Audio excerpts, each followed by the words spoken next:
by'umutima umenga ubuzima bwabo bwose barashizwa ku ruhande, barakumiriwe gushikaho nabo nyene bikumira, batubahuka no kurenguka mu maso y'Imana.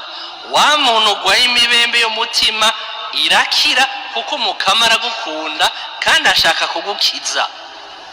Hari abantu bapfuye kandi ari bazima, kubw'inyuma tukabona basa neza, batwenga neza, bambaye neza, basa nka twebwe.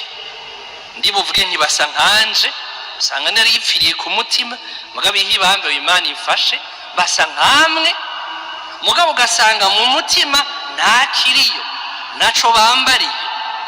Ugasanga ubuzima bwabo bwose ni ubuzima buhushanye n'ijambo ry'Imana, mbere n'abantu badashaka kubabwira iby'Imana. Si Noweli y'amakoko, si Noweli yo kwambara neza, si Noweli yo gufungura neza, naho birimwo ni Noweli yo kwakira Umukiza, ku buryo umutima wanje ubaho Yezu ashikira. Erega bwitwa ubushikiro kuko Yezu ashaka hashikira, ashikire mu mitima yacu.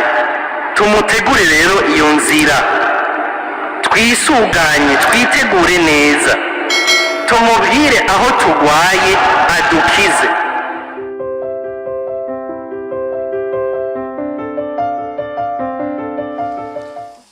Himbagwa vyina utarike mwigeme wa Siyoni.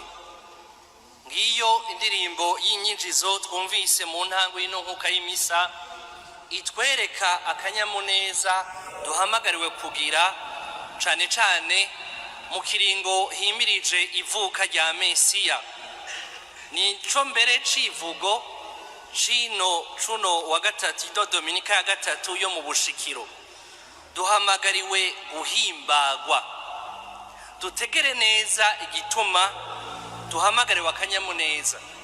Ako kanyamuneza ijambo ry'Imana ritubwira karatandukanye n'akanyamuneza ko kw'isi. Kw'isi hari abaryoherwa kubera ibintu vyagenze neza, hari abaryoherwa kubera bavuga ko Imana yabahezagiye ikabaronsa ibi canke biriya, kubera ko bashitse ku vyo bifuza. Hariho n'abaryoherwa badafise ikibaryohera, ari kugira gusa bavyine biyibagize ingorane barimwo. K'uyu munsi gakomoka ku Mukama.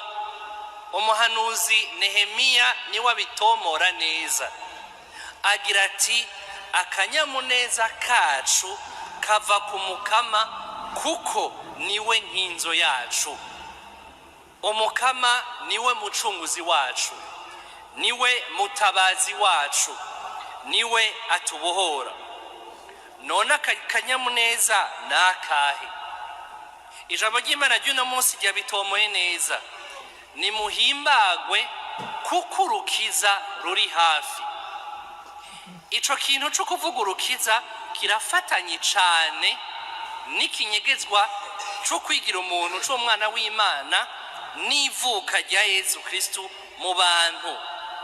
Turakunze kuvyiyobagiza cane cane ku isi igira iko ishoboye kose mu vyumviro vyayo, ugasanga umuntu ariko akubwira Noweli atigeze akubwira Yezu Kristu. N'abavuga ngo tuje guhimbaza ivuka rya kana Yezu, ni gake bibuka kuvuga yuko uwo mwana n'umucunguzi n'umukiza. Umucunguzi muri Bibiliya nujya muntu aza kugukura mu vyara vy'ubuja, adukura mu gicumuro adushira mu buzima, adukura mu muzimagiza adushira mu muco. Ngico ico tuzohimbaza mu minsi mikeyi, mbere niyo mvo nyamukuru y'akanyamuneza.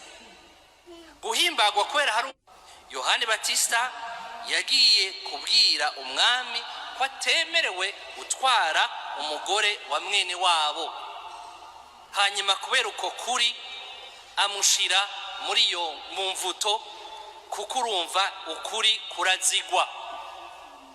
Kubera rero yuko amizero ya Yohani Batista, mwibuka ukuntu ari we yabatije Yezu. Kuri Yezu umutima w'Imana akamuza ko mu gisa n'inuma, ijwi rya data rikavuga ati uyu ni umwananje nkunda cyane, muramugamburukire muramumvirize. Yohani Batista niwe yavuze kandi uyu ni umwagazi w'Imana, nguyu wokura ibicumuro by'isi. Mugabo harageze aho atangura kudidanya imitima ati mbega niwe canke siwe. Natwe birashobora kudushikira ukwizera kwacu kamengo kurazimanganye gatoyi kubera ibyo ducamo, ariko iyo dufise akanyamuneza k'umukama bashake bagushire muri yombi, bashake bagushire mu mvuto. Ukwizera kwawe nimba kuva by'ukuri kubw'umukama, nta kintu na kimwe kizowuzimanganya, kuko su akanyamuneza kawe ntigakomoka ku bana b'abantu. Akanyamuneza kawe nikava kuko byose bigenda neza. Oya, icizere cawe n'umukama wenyine ubwiwe akuba hafi agukiza.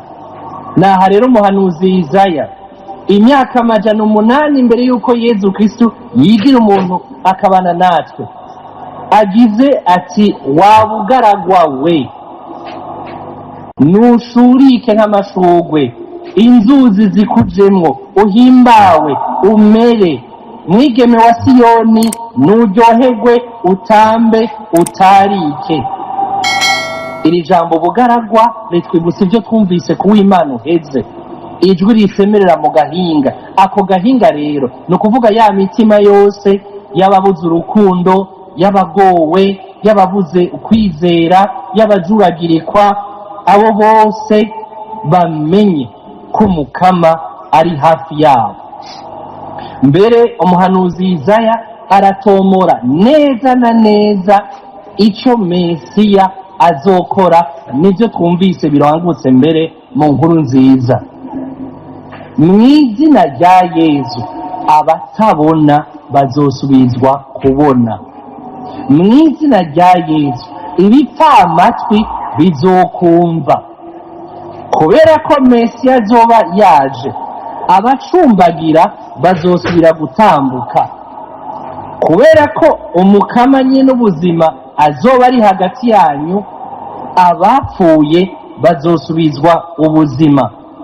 Ibi rero ntitubifate ku bw'umubiri gusa, tubishire nyabuna tubitahure ku bw'umutima, kuko hari abantu benshi kubera ko batazi umukama, kubera ko batatawe urukundo rw'Imana, kubera yuko batatahuwe amabanga y'icuburwa ryacu yagaragariye mu kubabara, ugupfa n'ukuzuka k'umwana w'Imana Yezu Kristo. Hari abantu benshi bagendera mu buhumyi bw'umutima, hari abantu benshi b'ibipfamatwi by'umutima, hari abantu benshi bapfuye ku mutima, hari abantu benshi b'abanyamibembe ku mutima. Abo bose nibo mukama aje gukiza. Kumbure muri abo muvukanyi jewe canke wewe urimwo. Ubu rero niwakira ijambo ry'umukama, niwakira umukiza, umubwire, umutakambire mu kanyamuneza k'ukwizigira ko ushaka gukira, kuko ni wewe aje gukiza. Abantu batabona ni ba bandi bibaza ko batahuye byose, bazi byose, bagendera mu bicumuro, mbere bakishigikira, badashaka kumva ijambo ry'Imana. Abo bagwaye uruhumyi rw'umutima. Kurya umuntu w'umutama ashobora kugwara indwara bita cataracte, bakagenda barayikiza buhoro buhoro, niko uwegera umukama, uwakira Mesiya ashobora guhinduka. Ntiwihebure rero. Wa muntu umeze nk'igipfamatwi c'umutima, n'umuntu wakongataje umutima wawe, n'inema y'Imana ishaka kwinjira ikabura aho ihera, orosha umutima, nk'uko Umwami Dawudi avuga ati mukama ndaguhereje umutima wanje wamenetse, washwanyaguritse. Korosha umutima ni ukwemera ko ijambo ry'Imana riguhindura, rikuyagira, ukavuga uti burya ndazi ko ntari mwiza, ariko mu maso yawe Mukama ndafise iteka wandemanye, kuko ndi umwana wawe, kuko wandemye mu gashusho kawe. Hari abantu bagwaye imibembe y'umutima, umengo ubuzima bwabo bwose barashizwa ku ruhande, barakumiriwe gushikaho nabo nyene bikumira, batubahuka no kurenguka mu maso y'Imana. Wa muntu ugwaye imibembe y'umutima irakira, kuko Mukama aragukunda kandi ashaka kugukiza. Hari abantu bapfuye kandi ari bazima, kubw'inyuma tukabona basa neza, batwenga neza, bambaye neza, basa nka twebwe. Ndibuvuge ntibasa nkanje, usanga nari yipfiriye ku mutima, mugabo ntibambaye Imana ifashe, basa nkamwe, mugabo ugasanga mu mutima nta kiriyo, naco bambariye. Ugasanga ubuzima bwabo bwose ni ubuzima buhushanye n'ijambo ry'Imana, mbere n'abantu badashaka kubabwira iby'Imana barimenyereye mu gicumuro, ku buryo n'abantu babatunga urutoki. Hari abantu iyo uhuye nabo uribaza ati mbega Mana, none nk'uyu muntu ndamufate gute, namwakire gute? Sinzi uwamye atera inkuru ngo niyaba Yezu Kristo atatwigishije gukundana, ngomba nampa benshi gusumba. Abo bantu rero bagwaye imibembe yo ku mutima, Mesiya niwe aje gukiza. Hari abantu bapfuye bazozuka, kuko Mukama atanga ubuzima. Mbere ijambo ry'Imana muri Yohani ikigabane c'icumi akarongo k'icumi, niko karongo koroshe gufata muri Bibiliya yose y'ikagera. Yohani karongo k'icumi ikigabane c'icumi ngo naje kugira intama zironka ubuzima, kandi ubuzima bwuzuye. Ubwo buzima bw'umwuzurira ni ubuzima bwo kunywana n'Umukama, ni ubuzima bwo gusubizwa iteka. Niyo Noweli rero turiko turategura guhimbaza. Si Noweli y'amakoko, si Noweli yo kwambara neza, si Noweli yo gufungura neza, naho birimwo ni Noweli yo kwakira Umukiza, ku buryo umutima wanje ubaho Yezu ashikira. Erega bwitwa ubushikiro kuko Yezu ashaka hashikira, ashikire mu mitima yacu. Tumutegure rero iyo nzira, twisuganye, twitegure neza, tumubwire aho tugwaye adukize. Igihe intumwa za Yohani Batista zaza kuraba Yezu zimubaza ku izina rya Yohani Batista ati mbega uri Mesiya, ni wowe turindiriye canke tuzorindira uwundi? Ntiyabishuye n'amajambo benshi, yababwiye genda muvuge ibyo mubona n'ibyo mwumva. Eheraho impumyi zirabona, ibimuga biratambuka. Ibimuga by'umutima nabo bagoyagoya bacumbagira mu kwemera, nabo bose uno munsi bemera, ejo bakemeranya. Uno munsi bakunda Umukama, ejo ntibakunda Umukama.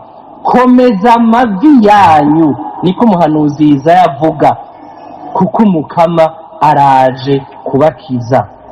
None rero bavukanyi, nimuze umwe wese yisuzume ku mutima. Mbega ndafise ubuhumyi bw'umutima? Mbega ari ahantu nakongataje umutima? Mbega ari ahantu noba narapfiriye mu mutima? Umukama aze adukize.